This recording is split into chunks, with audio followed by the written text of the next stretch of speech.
ai ka qenë pak si ka ndodhur ai rasti te klinika vet që ka nuk e di as si ka ndodhur vetë që thonë ka shoh fëmijën e ka ofendu.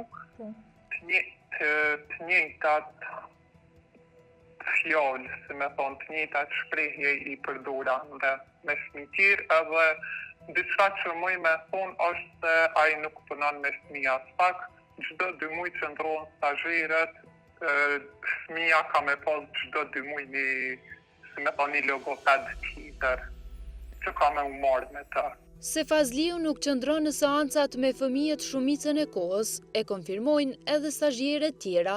Sipas Hanës, ndonse atyre nuk u lejohej të punonin vetëm me fëmijë, logopedi ua ka lënë atyre në dorë këtë përgjegjësi.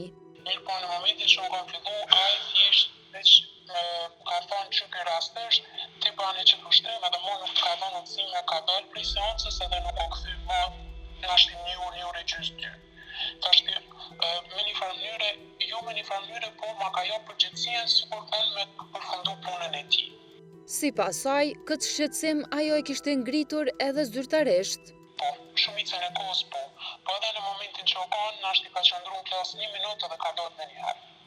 Të më thonë ti si stazhere, ke pas detyrim me u merr vetë me fëmijën. Po, ai ma kalon qatë përgjithësi, edhe pse në kontrata që na i nënshkruajna si stazhere nuk ciket ky sa. Normalisht na kemi pas cak që pasi të bojna një praktik për shembull një javore, normalisht kemi me fillu me mundu me punu me fëmijën, mirë po gjithmonë në prezencë të mentorit. Në momentin që ai mu ma kalon këtë detyrë, ai nuk u ka prezant aty që me pos se çfarë pune po bëj unë me atë fëmijë. Unë nuk kom pas as historik të fëmijët, nuk e kom ditë as çfarë dojtë të çrregullimit apo vonesës ka mujt me pas, edhe nuk e kom ditë se a jam të i bë mirë atij fëmijët apo veç jam të shkaktu problem ma shumë për to. Që aty u kanë edhe një prindave të mia, që të në kohën një mundu edhe me shpos tek përgjegjësia e raportit të logopedizmit që ka u kë, mirë po përderisa drejtori nuk ja merr parasysh asaj kërkesa që i bojnë ana si stazhera, asaj nuk ka pas mundësi me bë diçka më shumë.